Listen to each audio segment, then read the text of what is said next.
Good morning everyone.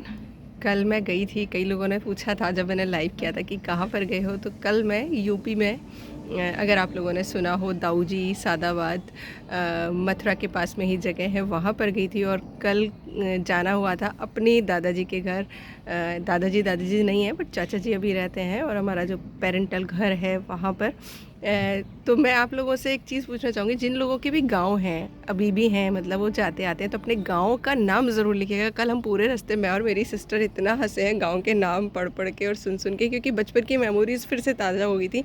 और मैं अपनी दादी के घर जो है 10 साल बाद गई थी, क्योंकि जब शादी हो जाती है ना, आप अपनी गृहस्थियों में बिज़ी हो जाते हैं, सब लोग अलग अलग हो जाते हैं, तो काफ़ी गैप आ जाता है। लेकिन जाते रहना चाहिए। वहाँ के कुत्तों ने भी मुझे कल नहीं पहचाना, वो भी भौंक रहे थे, तो कल बहुत हंसे हैं हम लोग। तो मेरे गांव का जो नाम है, जो मेरे दादाजी का गांव है, दाऊ जी के पास में एक जगह है बाला नगला, वहाँ पर है। आप लोग भी कमेंट बॉक्स में सब अपने अपने गाँव का नाम तो ज़रूर लिखिएगा, क्योंकि हमें पता चलता है किस किस एरिया में कौन कौन से नाम के गाँव हैं। 12 घंटे के लिए गई थी बस, और उसमें भी बालकनी में एक बहुत बड़ा सिंगोनियम का प्लांट था, जो कि कबूतरों ने तोड़ दिया, और उसको मैंने पानी में लगाया है। तो आप जब भी घर से जाते हैं ना, तो कुछ ना कुछ कई बार गड़बड़ भी हो जाती है। अब देखिए, आज है पूर्णिमासी, फुल मून नाइट। टिप देना चाहूँगी, अगर आपके पूरे पौधे में कहीं भी रस चूसक कीट लगे हुए हैं, तो मिट्टी में कड़वा बायोएंजाइम डाल दीजिएगा, या मिट्टी में कोई भी ऐसी चीज़ डालिएगा जिससे कि आपके पौधे में ऊपर तक जो है पहुंच जाए वो कड़वापन। क्योंकि आपको पता है फुल मून नाइट में क्या होता है, जो भी मिट्टी के पास या जो भी पानी होता है मिट्टी के पास, वो सारा ऊपर तक जाता है। तो नेचुरल है, पौधों में ऊपर तक जाएगा, तो आपके जो भी पेस्ट हैं, जो कि चिपके हुए हैं कीड़ों के पत्तों के नीचे, वो सारे के सारे जो है हट जाएंगे। ये मेरा पिछला पर्सनल एक्सपीरियंस रहा है। क्योंकि कल किसी का क्वेश्चन था कि मैम खाद देने में या फर्टिलाइजर जो आप देती हैं, पेस्टिसाइड वगैरह स्प्रे करती हैं, उसमें भी आप डेट्स को फॉलो करती हैं? तो यस, मैं करती हूँ, मैंने आप लोगों के साथ शेयर किया है। फुल मून नाइट और नो मून नाइट तो मेरे लिए फ़िक्स है। मिट्टी में देना है, स्प्रे करना है, मैं दोनों ही चीज़ करती हूँ, रेगुलर करती हूँ। तभी आप ये हेल्दी प्लांट्स देख पाते हैं, जिन पर पेस्ट अटैक होता है। मैं ये नहीं कहती नहीं होता, बस ना के बराबर होता है, जिससे कि पौधे जो हैं हेल्दी रहते हैं, क्योंकि मैं टाइमली उनको क्योर कर लेती हूँ। एक क्वेरी थी कि मैम पौधे तो निकल आए हैं छोटे छोटे, काफ़ी सारे वैरायटीज़ के, लेकिन वो ग्रोथ नहीं कर रहे हैं। तो देखिए, ये आप देख रहे होंगे कितने सारे विंका के पौधे हैं एक ही पॉट में।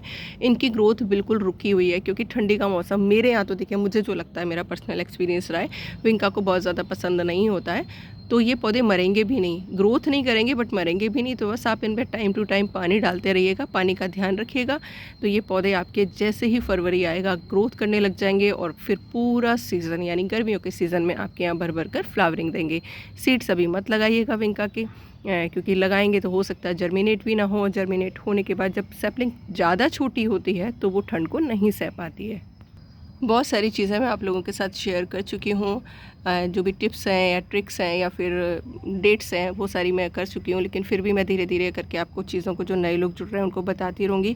और अब मैं क्या शेयर करूँगी, अब मैं जो कोशिश करूँगी, क्योंकि मुझे अब फिर से अपना रीसेट करना पड़ेगा गार्डन फरवरी आने तक। तो सबसे पहले तो मैंने आप लोगों के साथ शेयरिंग किया था कि मैं अब जो करूँगी, 2 महीने हैं पूरे मेरे पास, मैं खाद बनाने का काम करूँगी। मैं लीव्स कंपोस्ट बहुत ज़्यादा बनाती हूँ, लीव्स और किचन वेस्ट कंपोस्ट, तो वही बनाकर रखूँगी, जिससे कि फरवरी में जितने भी पौधों को मुझे रिपोर्ट करना पड़े, मैं इजीली कर पाऊँ।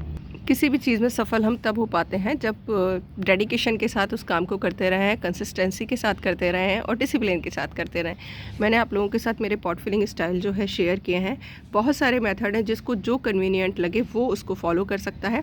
अब ये देखिए, मैंने एक पॉट फिल करके रखा हुआ था, जिसके अंदर किचन वेस्ट था, लीव्स थी, और गार्डन का वेस्ट था। इसके अंदर मैंने बीज डाले थे। तो देखिए, सभी बीज की आप हेल्थ देख सकते हैं, जिसमें कैलेंडुला है, गेंदे की पौधे हैं, और बीच बीच में पॉपी उगाया है। पॉपी बहुत खूबसूरत प्लांट है, तो वो मुझे पसंद था, तो मैंने उसके बीज स्प्रिंकल कर दिए थे। और देखिए, सारे के सारे जो है जर्मिनेट हो गए हैं।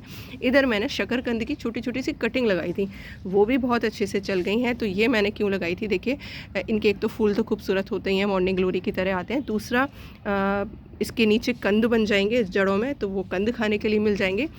तीसरा, देखिए, खूबसूरत लीव्स हैं, अच्छा लगता है। अब मुझे एक चीज़ और बताइएगा, मैंने सुना है बहुत सारे लोगों से कि शकरकंद के पत्तों की भी सब्ज़ी बनाई जाती है। अगर आप लोग खाते हैं तो प्लीज़ कमेंट बॉक्स में ज़रूर बताइएगा, जिससे कि और लोगों को भी पता चल सके। मैंने अभी तक नहीं खाया है, बट मेरे कई ग्रुप्स हैं जिनमें इसकी पत्तों की सब्ज़ी खाई जाती है। अगर आप खाते हैं तो कमेंट बॉक्स में ज़रूर लिखिएगा।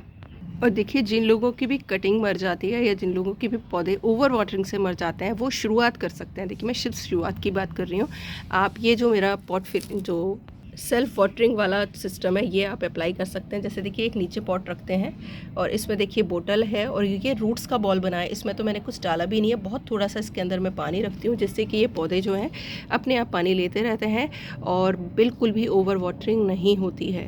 और ये कॉन्सेप्ट उनके लिए जिनके यहाँ ओवर वाटरिंग से पौधे मर जाते हैं। बहुत ही फर्स्ट क्लास एकदम शानदार मेथड है ये। मैंने इंडोर काफ़ी सारे ऐसे प्लांट्स लगा रखे हैं और मैं शेयर भी करती रहती हूँ रेगुलर आप लोगों के साथ में कि वो मेथड एक ऐसा मेथड है जिनके यहाँ भी पानी का एक तो ध्यान नहीं रहता है, पानी डाल नहीं पाते हैं, टाइम की कमी है या ओवर वाटरिंग हो जाती है, उनके लिए शुरुआती तौर पर ये बहुत अच्छा कॉन्सेप्ट है। और देखिए, एक ये लगा हुआ है जिसमें लैंटेना है और ये कॉलियस है और ये भी देखिए कि प्लास्टिक बोतल है, नीचे एक टूटा हुआ कप रखा है। देखिए आप, ये नाड़ा आ रहा है और उसमें थोड़ा सा पानी भरा रहता है और ये पानी लेता रहता है जितनी इसको ज़रूरत होती है।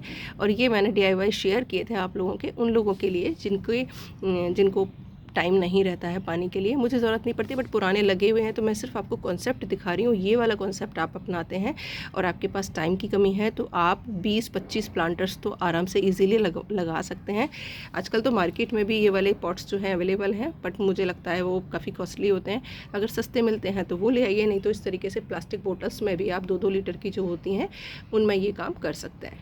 अपने गांव से क्या लाई, तो देखिए मूली तो आपने देख ही ली, वो मेरी कज़न सिस्टर है, उसके खेत से लेकर आई हूँ। ये देखिए सूखी तोरई है जो कि देशी वैरायटी की है, एक बुज्जी जिसमें भुस भरा हुआ रहता है, उस पर लगी हुई थी तो 3-4 तोड़ कर लाई हूँ। तो इसके अंदर काफ़ी सारे बीज हैं जो कि कलेक्ट करके रख लिए हैं।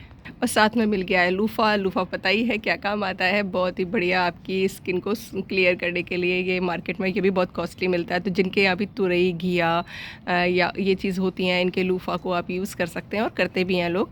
तो मुझे मिल गए हैं बहुत सारे बीज और पिछली बार जिनको सीड्स भेजे थे तुरई के, उनके यहाँ बहुत अच्छी हार्वेस्टिंग हुई है देशी तुरई की। तो मैं एक ही चीज़ बोलना चाहूँगी, हाइब्रिड के पीछे मत भागिए, देशी उगाइए। लो मेंटेनेंस होता है, सेहत से भरपूर होता है और अपनी जो देश की प्रजातियां हैं सब्जियों में, फलों में, उनको बचाने का कार्य करेंगे ना, तो मुझे लगता है ज़्यादा बढ़िया रहेगा।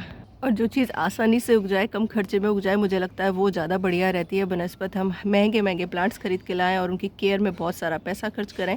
तो देशी खाइए, देशी उगाइए। और लास्ट में अगेन एक चीज़ कहना चाहूँगी, कैलेंडर फॉलो करिए। कैलेंडर फॉलो करने पर मैजिक होता है, बहुत ही लो मेंटेनेंस हो जाती है, आपको ना कीट पतंगे ना कुछ। तो बने रहिएगा चैनल पर। अगर वीडियोस पसंद आते हैं, कोई भी कन्फ्यूज़न है तो कमेंट बॉक्स में लिखिएगा, टाइम मिलते ही रिप्लाई करने की कोशिश करूँगी।